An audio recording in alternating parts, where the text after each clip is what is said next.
Senanyana langa tabalek, fanga baga yeg, jamba.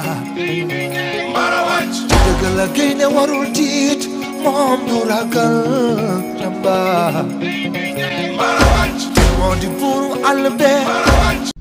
Oui, bonjour à tous. On va faire un petit débrief sur la cérémonie du Ballon d'Or d'hier. Comme on le pressentait, malheureusement, Sadio Mané a fini aux portes du podium.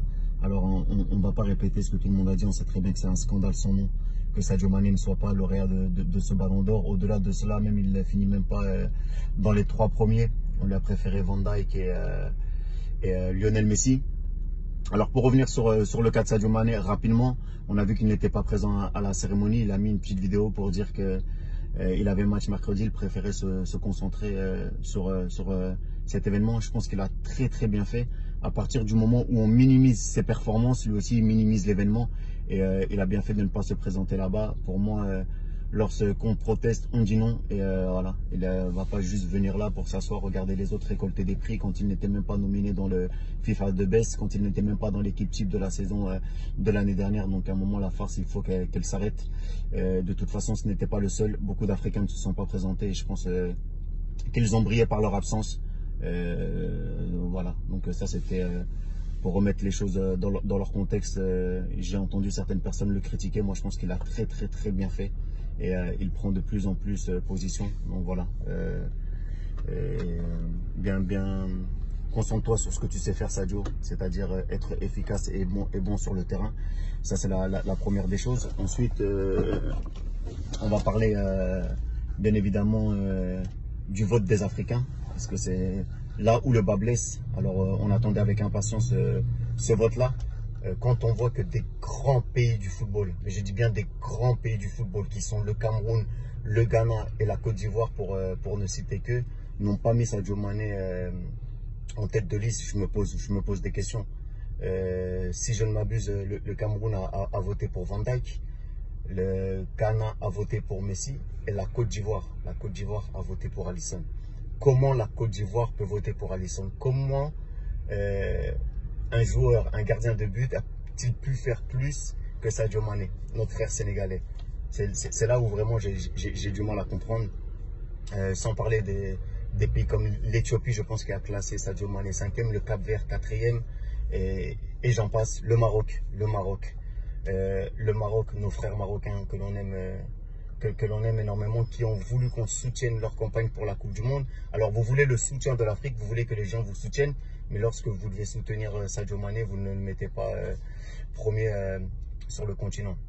On voit que Lionel Messi a été premier en Amérique du Sud et en Amérique du Nord. On voit que Van Dijk a été premier en Europe, et on voit que malheureusement Sadio Mané, lui, est deuxième en Afrique. Et c'est là où le blas blesse. Moi, j'ai été un ancien international sénégalais, et on a un problème avec les journalistes de notre continent. Combien de fois vous nous dites, mais vous êtes complexés les footballeurs, vous ne voulez pas parler aux journalistes africains, vous parlez toujours aux Européens. Mais quand on voit des votes comme ça, comment vous voulez que les joueurs, après, vous donnent du crédit? Comment vous voulez qu'on travaille ensemble si on n'arrive pas à tous s'asseoir à la même table et être unis? On ne vous demande pas de publiciter Sadio Mané. On ne vous demande pas de lui faire une faveur. Statistiquement, Sadio Mané a réalisé une saison extraordinaire, comme l'avait fait auparavant Eto'o, comme l'avait fait auparavant Didier Drogba. Vous ne pouvez pas me dire que sur les 25 dernières années, depuis qu'ils ont modifié les critères de vote, depuis que George Weah l'a remporté en 1995, ça va faire 25 ans qu'aucun Africain n'est sur le podium. Je ne dis même pas de gagner, d'être sur le podium. Ça fait 24 ans exactement, l'année prochaine ça fera 25 ans. C'est qu'il y a quelque chose qui ne fonctionne pas. Vous n'avez pas compris les enjeux économiques, les enjeux politiques qui feraient qu'un Africain gagne ce Ballon d'Or pour toute la jeunesse africaine, pour la reconnaissance de ce football. À un certain moment, il faut se poser les bonnes questions, surtout que Sadio Mané est légitime. Il a gagné la Ligue des Champions, il a été co-meilleur de Première Ligue sans marquer de pénalty, il a gagné la Super Coupe d'Europe alors qu'il venait juste de finir la CAN. Il n'a pas eu de vacances, il est venu, il met un doublé extraordinaire en finale. Qu'est-ce qu'on attend de plus pour récompenser l'enfant de Bambali, l'enfant du Sénégal, l'enfant de l'Afrique? Parce que Sadio Mané ne représente plus le Sénégal, il représente l'Afrique, il représente le continent. Et c'est ça que les gens doivent se mettre dans la tête. Il n'y a pas de concurrence entre le Cameroun, la Côte d'Ivoire, le Ghana. Non, on est tous africains, on est tous des frères. On doit tous tirer dans le même côté. Et à partir du moment où on ne comprendra pas ça, on ne pourra pas avancer. Parce que certes, il y a de la discrimination.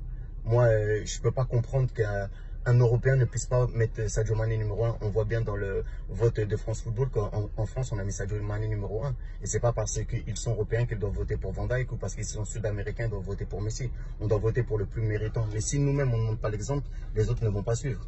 Et c'est là où le bas blesse. En tout cas, je pense qu'il va falloir vraiment qu'on ait une prise de conscience collective parce que je ne peux pas penser que nous, nos footballeurs africains ne sont pas meilleurs que ceux qui sont là-bas de l'autre côté de l'hexagone. Donc voilà, c'est vraiment un coup de gueule, c'est un cri du cœur. On demande juste à être reconnu à notre juste valeur. Il y a beaucoup de gamins qui rêvent.